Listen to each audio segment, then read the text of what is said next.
बहुत समय पहले की बात है। एक विशाल राज्य में एक राजा रहता था। वह शूरवीर और शक्तिशाली तो था, पर भीतर से बेहद क्रूर और निर्दयी था। उसकी एक अजीब आदत थी जिसने पूरे राज्य को डर और निराशा में डाल दिया था। राजा हर रात एक कुमारी कन्या से विवाह करता और अगली ही सुबह होते ही अपनी तलवार से उसका सिर काट देता। यह नियम उसकी जिंदगी का हिस्सा बन चुका था। कोई यह नहीं जानता था कि वह ऐसा क्यों करता है, परंतु इतना साफ था कि उसके इस कार्य ने पूरे राज्य को अंधकार और भय से भर दिया था। हर सुबह जब राजमहल के आंगन में किसी मासूम का रक्त बहता तो महल की दीवारें भी मानो करार उठती। माताएं अपनी बेटियों को छुपाने लगी, पिता दरबार से दूर भागने लगे। गांव और नगरों में मातम छा गया। लोग दिन रात भगवान से प्रार्थना करने लगे कि यह अत्याचार रुके। दरबार के मंत्री और सलाहकार भी परेशान थे, परंतु कोई भी राजा के सामने बोलने का साहस नहीं जुटा पाता। राजा की तलवार और उसके क्रोध का खौफ सबके दिलों में गहराई तक उतर चुका था। धीरे धीरे राज्य वीरान होने लगा। घरों में हंसी खुशी गायब हो गई। हर किसी की आंखों में आंसू और दिल में डर बस गया। लोगों ने अपनी बेटियों की शादी की कल्पना तक छोड़ दी थी, क्योंकि सबको पता था कि जो लड़की राजमहल जाएगी उसकी जिंदगी सिर्फ एक ही रात की मेहमान होगी। राजा की यह निर्दयता राज्य के इतिहास का सबसे काला अध्याय बन चुकी थी और लोग दिन रात सोचते रहते थे कि आखिर कब यह अत्याचार खत्म होगा। बहुत समय पहले की बात है। एक दूरस्थ प्रदेश में गहरे और घने जंगल के बीचों बीच एक अंधेरी गुफा थी। उस गुफा में एक भील अपने परिवार के साथ रहता था। वह साधारण जीवन जीता था, पर उसकी एक बेटी थी जो असाधारण रूप से सुंदर थी। उसका चेहरा चांद की तरह दमकता था और उसकी आंखों में मासूमियत के साथ आकर्षक कल्पना झलकता था।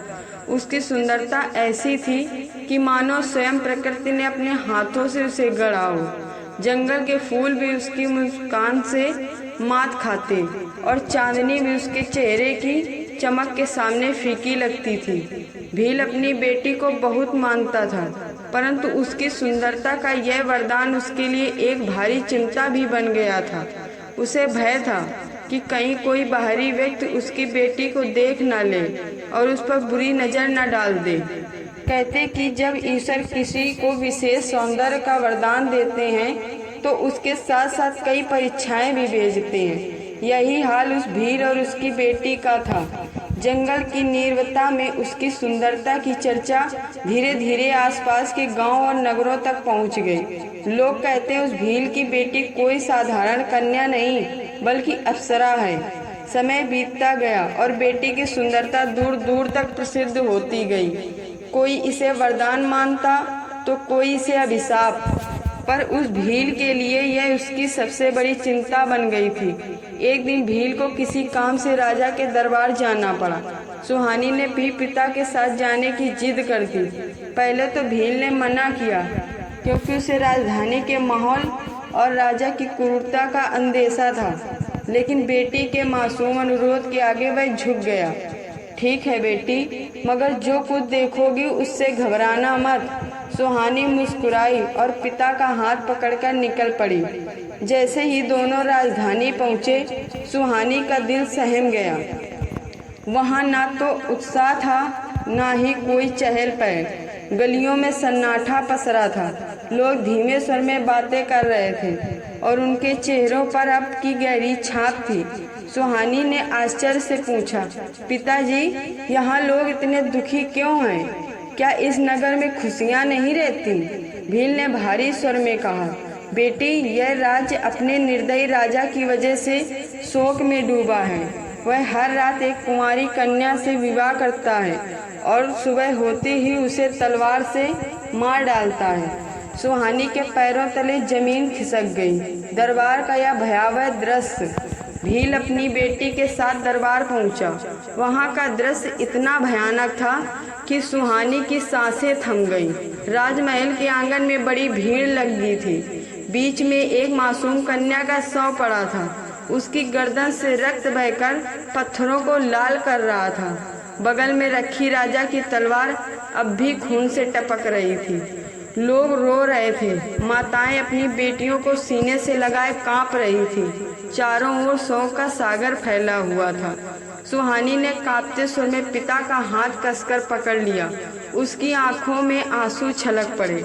उसने पहली बार किसी निर्दोष को इस तरह मौत के घाट उतरते देखा था। भील ने अपनी बेटी को गले लगाकर कहा, देखा बेटी, यही वह अत्याचार है जिसकी वजह से यह राज्य रो रहा है। हे भगवान, अगर कभी इस पिशाच समान राजा की नजर तुझ पर पड़ी तो मैं तुझे कैसे बचाऊंगा। उसकी आंखों में डर और बेबसी झलक रही थी, लेकिन सुहानी की आंखों में आंसुओं के साथ एक अलग चमक भी थी। उसने गहरी सांस लेकर कहा, पिताजी, यह अन्याय कब तक चलेगा? कितनी मासूम कन्या इस तलवार का शिकार होंगी। यदि भगवान ने मुझे इतनी सुंदरता का वरदान दिया है तो शायद उन्होंने मुझे इस अत्याचार को रोकने के लिए ही भेजा है। भील उसकी बात सुनकर दंग रह गया। वह समझ नहीं पा रहा था कि बेटी की मासूमियत बोल रही है या उसके भीतर छिपा कोई साहसिक संकल्प। लेकिन उस दिन के बाद से सुहानी का मन बदल गया। उसने तय कर लिया कि वह इस रक्त रंजित परंपरा का अंत करेगी, चाहे इसके लिए उसे अपनी जान क्यों न देनी पड़े। रात को जब वह पिता के साथ गुफा लौटी तो उसके मन में सिर्फ एक ही विचार था, कब तक यह अन्याय चलता रहेगा? कब तक मासूम बेटियां इस तलवार का शिकार होती रहेंगी? सुबह होते उसने पिता से कहा, पिताजी, मैंने निश्चय किया है, मैं इस राजा से विवाह करूंगी। भील स्तब्ध रह गया। बेटी, तू क्या कह रही है? यह तो मौत का बुलावा देना है। जिसने भी उससे विवाह किया है, अगली सुबह उसकी लाश मिली। मैं तुझे कैसे इस नरक में भेज दूं? सुहानी ने दृढ़ स्वर में कहा, पिताजी, यदि मैं चुप बैठी रही तो रोज रोज न जाने कितनी बेटियां मरेंगी। यदि मेरी कुर्बानी से यह सिलसिला थम जाए तो मेरी मौत भी व्यर्थ नहीं होगी। लेकिन मुझे विश्वास है कि मैं राजा का हृदय बदल सकती हूँ। ईश्वर ने मुझे सौंदर्य और बुद्धि दोनों का वरदान दिया है। यह समय उस वरदान का उपयोग करने का। पिता की आंखों से आंसू बह निकले। उसने बहुत समझाया, बहुत रोया, पर सुहानी अपने निर्णय पर अडिग रही। अंत में भारी मन से उसने बेटी के सिर पर हाथ रखकर कहा, बेटी, तेरी हिम्मत देखकर मैं गर्व करता हूँ। भगवान तुझे सफलता दे। दरबार में प्रस्ताव।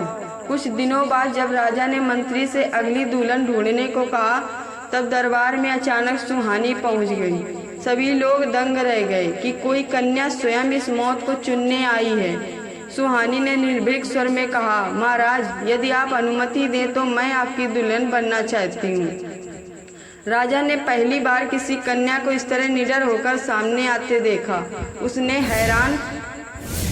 हैरान होकर कहा, तुझे पता है ते मेरी दुल्हन की सुबह तलवार से ही होती है। सुहानी मुस्कुराई और बोली, हाँ महाराज, मुझे सब पता है, फिर भी मैंने ये निर्णय लिया है। राजा हंस पड़ा। अच्छा, तो फिर अगली रात तू मेरी दुल्हन होगी और सुबह तेरे सिर से यह सुंदरता भी मिट जाएगी। सुहानी का संकल्प और विश्वास। लोग सुहानी की ओर सहमे हुए नजरों से देखने लगे।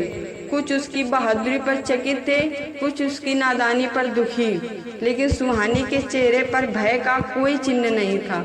उसकी आंखों में आत्मविश्वास था। उसके मन ही मन सोचा, यह विवाह मेरे जीवन का अंत नहीं बल्कि पूरे राज्य की बेटियों के लिए एक नई शुरुआत होगा।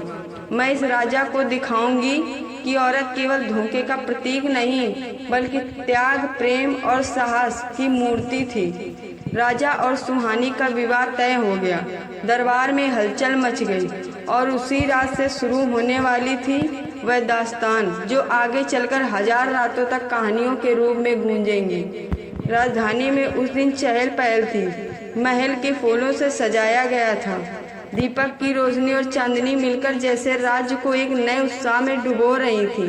कारण था, उस रात राजा शहंशाह विक्रमादित्य का विवाह था और उसकी नई दुल्हन थी वह वन कन्या सुहानी। लोगों को यकीन नहीं हो रहा था कि कोई कन्या स्वेच्छा से क्रूर राजा से विवाह करने आगे बढ़ सकती है। सभी जानते थे कि यह विवाह केवल एक रात का मेहमान है, अगली सुबह तक तलवार का वार उसका अंत कर देगा। लेकिन सुहानी के चेहरे पर कोई भय नहीं था। उसकी आंखों में आत्मविश्वास और होठों पर मधुर मुस्कान थी। सुहाग की सेज, महल का शयन कक्ष फूलों, इत्र और दीपों से सजा हुआ था। सुहानी लाल जोड़े में गहनों से लदी फंदी सुहाग की सेज पर बैठी थी। उसका रूप ऐसा लग रहा था मानो स्वयं चांद धरती पर उतर आया हो। उसकी आंखें काजल से और भी गहरी हो गई थी, ओठ गुलाब की पंखुड़ियों जैसे खिले हुए थे और उसका अंग अंग चांदनी की तरह चमक रहा था। राजा ने पहली बार अपनी दुल्हन को देखा तो पल भर को ठिठक गया। उसका सौंदर्य असाधारण था। उसके मन ही मन कहा, कल सुबह इसकी भी यही नियति होगी, यह रूप यह चमक सब मिट जाएगा। लेकिन तभी सुहानी ने धीरे से मुस्कुराकर कहा, महाराज, क्या आप मुझे एक आखिरी रात की इजाजत देंगे कि मैं आपको एक कहानी सुना सकूं? कल चाहे मेरी जान ले लीजिएगा। राजा ने पहले हंसते हुए टालना चाहा, पर सुहानी की मधुर आवाज और उसकी निडरता ने उसे रोक दिया।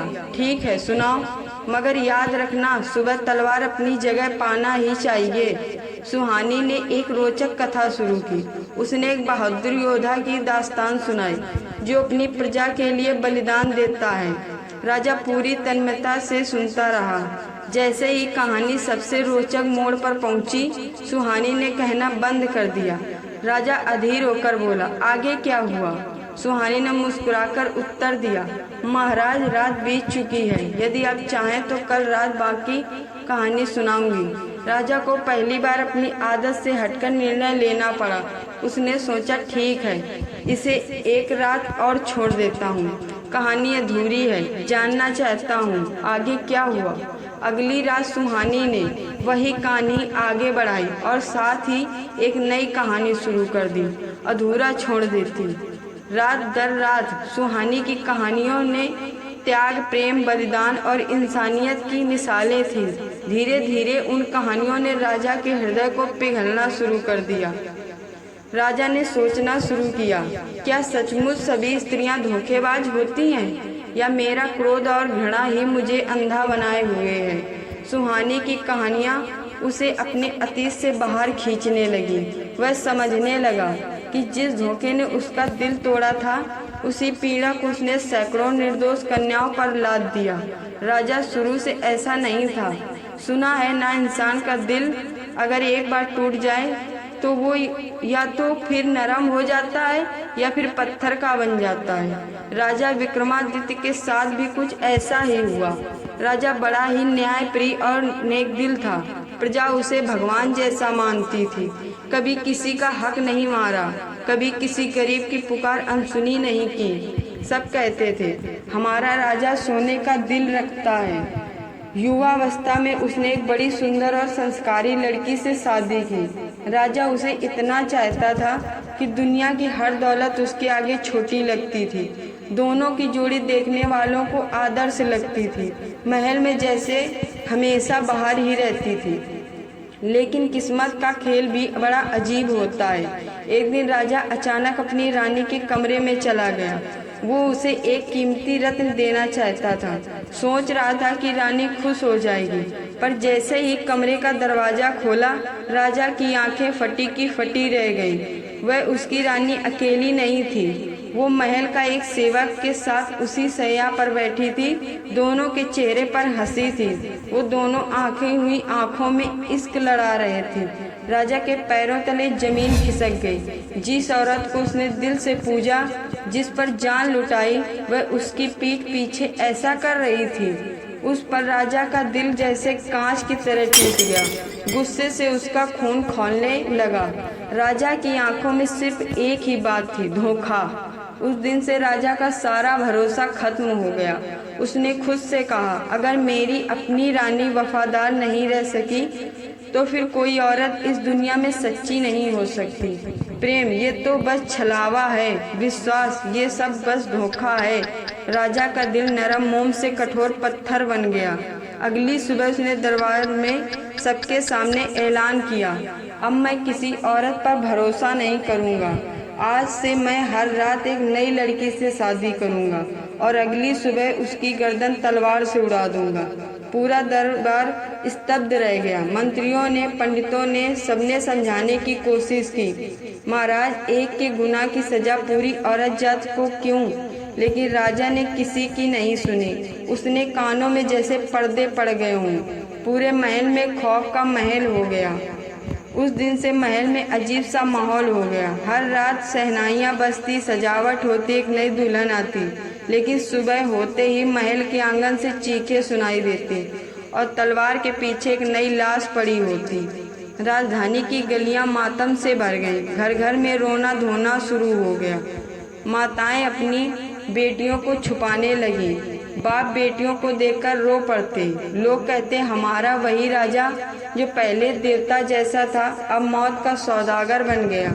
जो राजा पहले प्रजा की दुआओं से घिरा रहता था अब वही सांपों का पात्र बनने लगा। लोग उसे देखते तो सिर झुका लेते, लेकिन मन ही मन खौफ खाते।